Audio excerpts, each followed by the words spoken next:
perbedaan saat jadi non muslim dan setelah menjadi muslim, perbedaan secara hati dan kehidupan sehari-hari itu apa? Kalau secara hati enak, tenang gitu kan. Ketika kita bilang apa sama Allah tuh kayak langsung terrealisasi.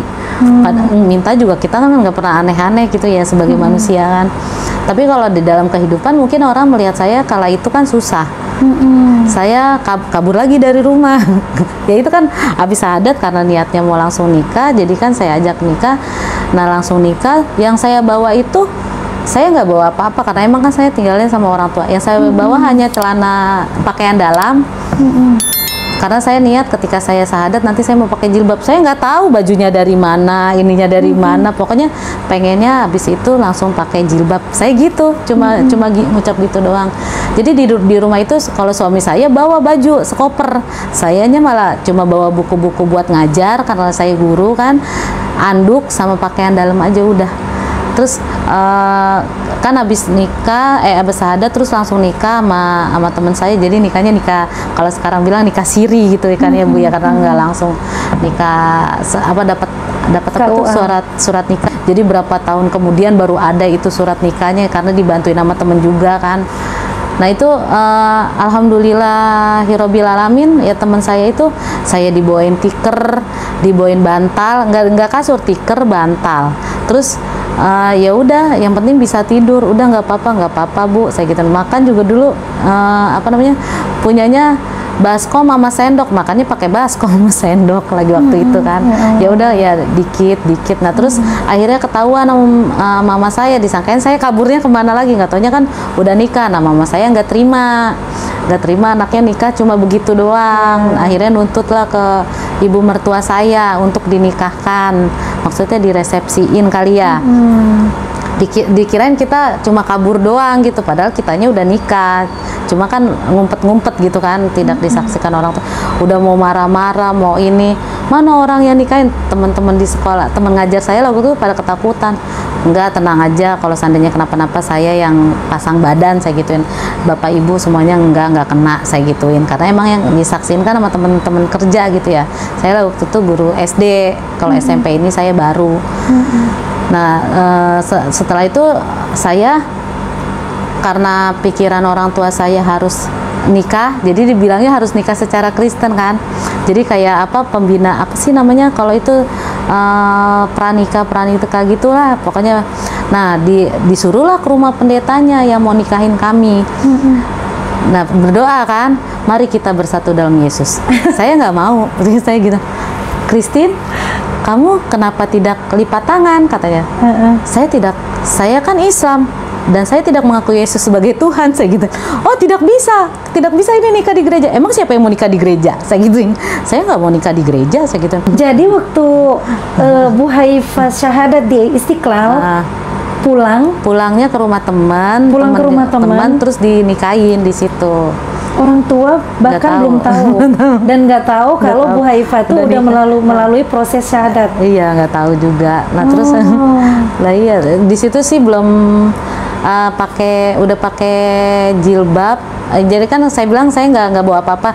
Nah alhamdulillah itu teman-teman kuliah saya pada ngasih baju, pada ngasih jilbab. Pokoknya datang aja semua tuh ya. Itu tidak ada yang menjanjikan, hey Christine, nanti kamu kalau udah masuk Islam, kamu saya kasih sembako, kamu saya kasih duit. Nggak ada yang menjanjikan.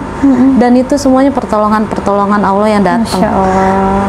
Diberikan, ada yang malah orang yang memberikan saya beras selama 6 bulan itu, berasnya nggak habis-habis. Orangnya besoknya nganter lagi, masih ada Bu, nganter lagi, masih disangkain sayanya tidak mau menerima, padahal emang masih ada. Sampai akhirnya orangnya itu nanya, coba sini, penasaran ibu mau lihat aja, saya gitu.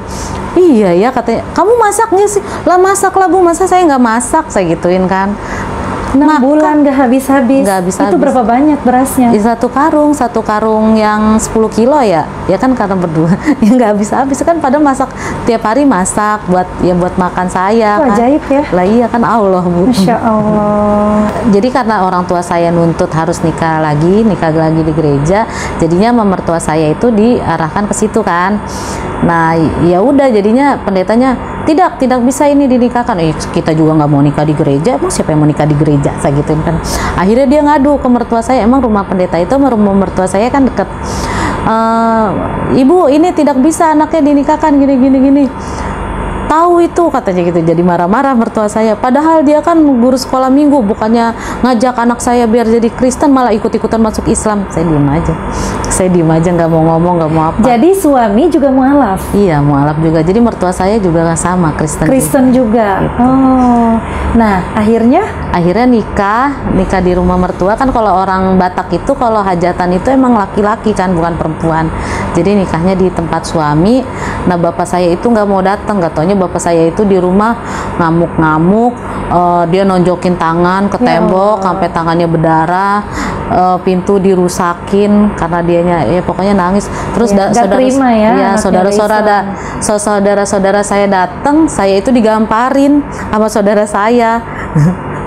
Di hari pernikahan? Iya, di resepsinya itu. Di resepsi? Digamparin suami saya. Kau bikin malu, gini. Saya diem aja. Ya cuma digamparin gini doang gitu kan. Kalau katanya coba kalau terus-terusan gue tonjok tuh, kata suami saya gitu. Ya gitu. Masya Allah. Udah dari situ ya saya juga habis setelah resepsi cuma hanya resepsi doang. Kembali lagi ngontrak gitu.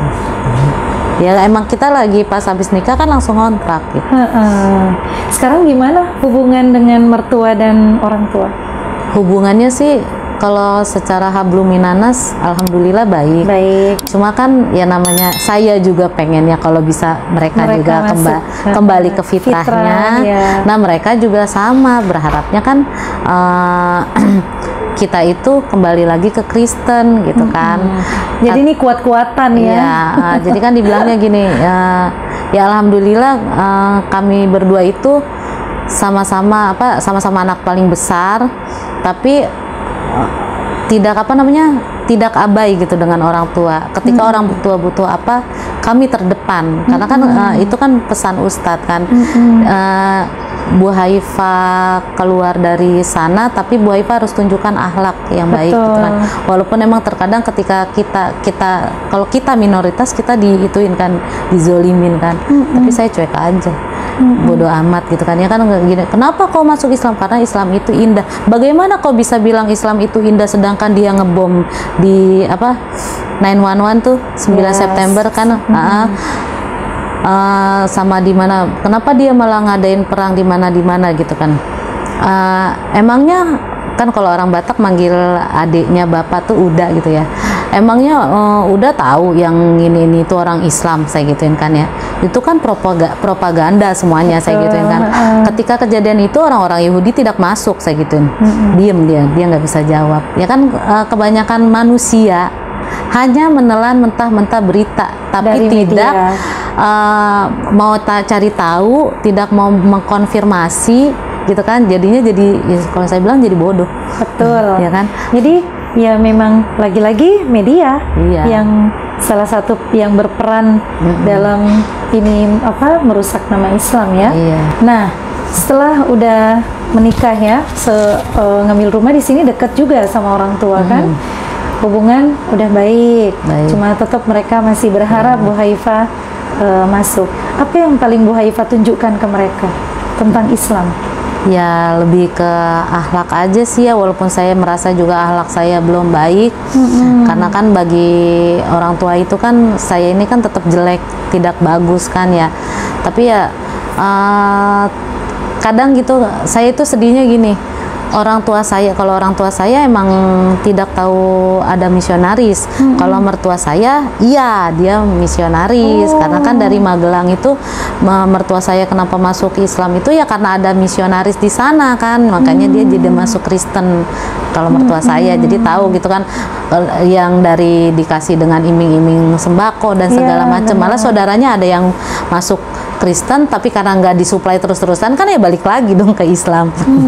Ya kan tidak awet gitu kan kalau seandainya cuma hanya karena iming-iming gitu. Nah kalau kayak mama saya itu kan memang dia kan kalau menurut saya gitu ya didoktrin untuk mempercayai kalau seandainya Yesus itu juru selamat yang hidup gitu kan. tidak tahu Islam itu kayak gimana, sampai dibilang kalau dulu kan gitu,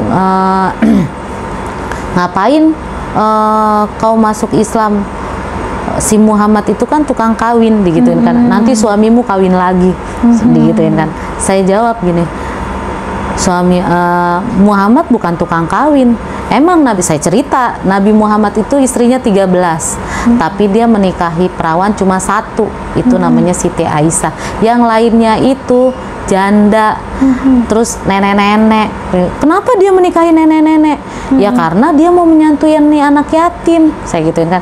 Bukan kayak sekarang ngelihatnya cuma paha doang, saya gituin, dinikahin. Itu tidak nggak semuanya, saya gituin. Saya punya temen juga poligami, tapi alhamdulillah sesuai dengan syariat, bahagia, akur, saya gituin. Jadi kau mau kayak gitu? Ya mau, kalau seandainya emang suaminya udah siap, silakan aja, silakan aja, saya gituin kan ya. Ah kau gak usah berlebihan lah kau jadi orang, katanya gitu kan. Nah terus saya itu emang lagi waktu itu kan masuk Islam itu saya nggak mau setengah-setengah ya Bu ya. Maunya kan secara keseluruhan kan, surat 2 ayat 208 itu masuklah ke dalam Islam secara keseluruhan. Ya walaupun dulu itu cuma pakai jilbab tapi tangannya kelihatan segini gitu kan. Ya ditegur sama teman, nanti tangan yang kelihatan itu dicelupin ke api neraka. Lah kan saya nangis ya, ibu saya mau pakai jilbab, saya gitu, tapi saya nggak punya bajunya, saya gituin kan ya. Ini saya pakai, ya udah kamu minta aja sama Allah tiap sholat. Ya udah saya gitu, nurut gitu ya, ya Allah doa, ya Allah saya mau pakai jilbab, tapi saya nggak punya duit buat beli gitu kan, tolongin saya, tolong kasih jilbab buat saya biar saya gini gitu kan. Ya itu minta, pokoknya ya nggak langsung juga kan, doa, pokoknya doa. Betul. Dan berusaha pengen keluar itu juga berusaha menutupi. Alhamdulillahirobbilalamin, ada temen ngaji tuh tiba-tiba bawa beca, saya dibawain baju gamis sama jilbab banyak banget. Ya udah dari situ jadinya jadi pokoknya menutup aurat lah gitu kan, pakai kaos kaki. Itu juga dibilang sama mama saya gini, kau masuk Islam terlalu berlebihan, katanya gitu kan. Lihat orang di sini tidak ada yang kayak kau, katanya gitu kan ya. Orang di sini itu tidak dibaca Al-Qur'annya. Emang kalau kau baca, ya bacalah, saya gituin. Makanya sampai kayak orang panas dingin pakai kaos kaki. Ini aurat, saya gituin. Aurat. Jadi yang boleh kelihatan itu tangan sama muka, saya gitu. Jadi sambil ngasih tahu gitu ke mama saya kan ya, biar dia paham. Sambil diedukasi ya. Iya. Nggak sekalian keluarin ayat-ayat gitu.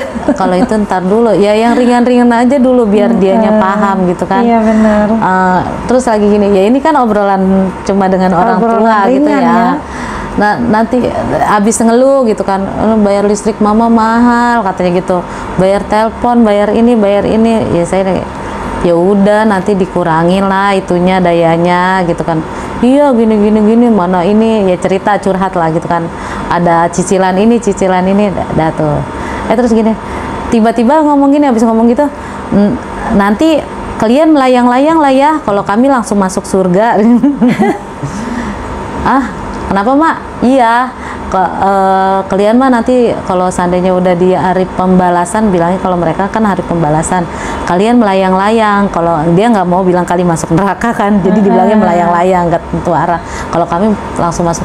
Lah terus kenapa? Kalau mama udah yakin masuk surga, kenapa mama masih hidup? Kenapa mama nggak mati aja, kan langsung di surga?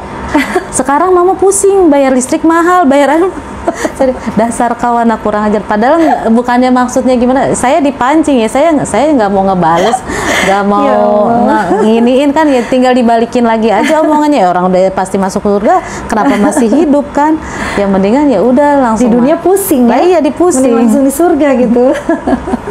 Dan dia kesel, yaudah ya mak, saya pulang, saya gitu. Ada lagi gini, terlalu berlebihan tuh si Teguh Wisnu jenggotan. Yaudah sih mak, itu kan ininya dia, saya gitu. Iya dulu kan padahal dia gini. Aku jadi nggak, ya udah mama nggak suka, dia suka biarin aja. Terus nggak, ya udah sih orang Yesus juga jenggotan kagak masalah. Dasar kau anak kurang ajar, katanya. Ya gitu ya, karena mama saya nggak tahu kan, jadinya kan hanya bisanya kan menghina dan ngeledek gitu ya. Betul. Tapi kan kalau udah dikasih tahu, dikasih pemahaman, akhirnya paling nggak sedikit-sedikit mereka paham ya. Gitu. Dan kita kan tetap berbuat baik, tetap ini. Nah itu berbuat baik aja diginin. Udah, lebih baik kalian balik lagi aja ke Kristen, karena kan di dalam tubuh kalian masih ada darah Yesus katanya. Islam pun kami tetap berbuat baik sama orang tua, karena emang itu sudah kewajiban anak kepada orang tua, harus berbuat baik kepada orang tuanya, tidak harus jadi Kristen saya gitu. Ada nggak surat yang Bu Haifah temukan yang menggetarkan ketika dibaca Bu Haifah, Masya Allah sampai nangis gitu? Pernah nggak ngalamin pengalaman ruhiyah kayak gitu? Kalau baca Al-Quran, kalau dihayati ya pasti mengeluarkan air mata ya Bu ya. Cuma kalau seandainya ya ketika ingat dosa sih jadinya yang jadi nangis, pengen ya Allah tolong selamatin saya, jangan biarkan saya takut kalau seandainya mati saya tidak dalam keadaan Islam aja. Itu sih yang saya sama ya ini anak-anak saya, kalau saya nggak ada, makanya saya harus menguatkan mereka. Kenapa saya ngadain kajian di rumah gitu kan, biar anak-anak saya itu ketika saya atau suami saya tidak ada, mereka tetap Islam, karena kan latar belakang keluarga kami kan semuanya kan Kristen gitu kan ya. Takutnya nanti mereka jadi Islam yang lemah, saya nanti bertanggung jawab di hadapan Allahnya gimana gitu kan. Ya itu makanya anak-anak selalu saya bilang gitu, pokoknya kita semuanya harus Islam, nggak boleh nggak Islam. Ya saya cerita mereka, mama gini-gini, biar mereka tidak penasaran. Betul. biar mereka tidak ingin mencoba ke sana gitu kan. Ya alhamdulillah ya, mudah-mudahan Allah jagain terus anak-anak saya gitu. Dan memang sekarang rumahnya malah jadi tempat kajian ya, kajian remaja, kajian ibu-ibu ya. Nanti siang ibu-ibu suami istri sih. Ya, suami juga alhamdulillah ya, walaupun kita sama-sama masuk kan, hidayah itu untuk belajar itu kan juga by proses, tidak itu juga didoain katanya. Kalau kata Ustadz kan gini, suami ibu bukan Firaun, didoain aja nanti juga ikutan kajian ya kan. Pengennya kan kita kalau bisa sefrekuensi, ya itu maunya ya, itulah belajar mengendalikan ego gitu kan ya Bu ya. Tidak mau memaksakan kehendak. Kalau dulu kan pengennya ayo begini, ternyata oh iya ya, yang punya hati itu kan Allah. Berarti kita deketin aja Allahnya, biar biar suami kita itu jadi lebih baik lagi gitu. Yang ngisi kajian ustadznya banyak, ganti-ganti.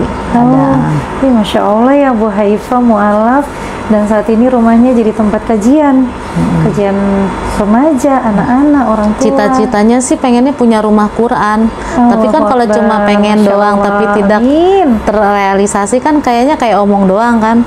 Jadinya ya udahlah, daripada kita punya harta tidak bermanfaat di hadapan Allah, ya kita manfaatkan. Betul. Gitu kan. Dan nggak ada yang sulit buat Allah ya, semua kecil kalau Allah berkehendak. Yang penting kita mau minta aja terus, doa terus.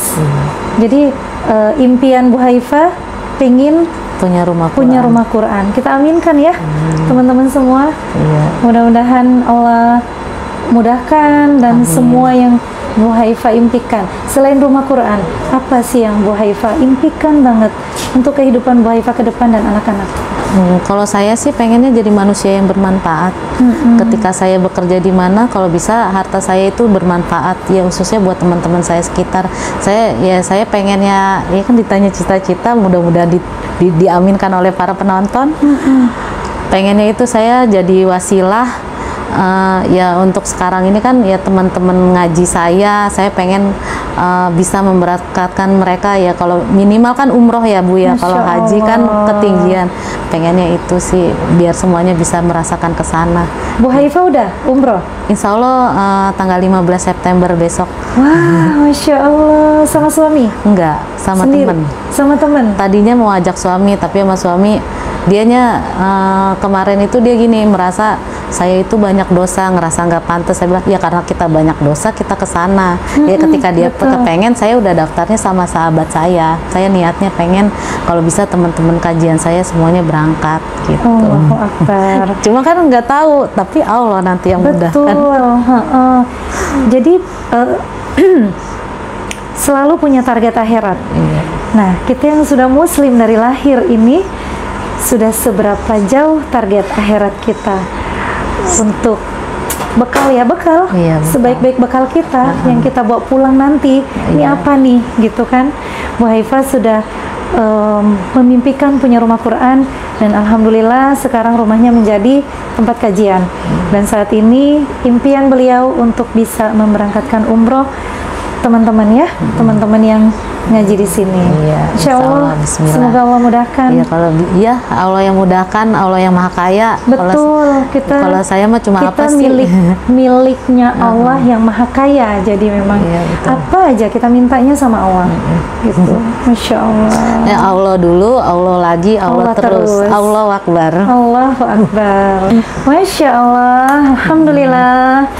Demikian sharing hijrah kita hari ini, semoga menginspirasi dan memotivasi kita dalam rangka ketaatan kepada Allah. Yuk hijrah, karena hijrah bukan hanya milik mereka para mualaf, tapi juga milik kita yang sudah terlahir sebagai muslim tapi masih lalai dalam menjalankan perintah-perintahnya.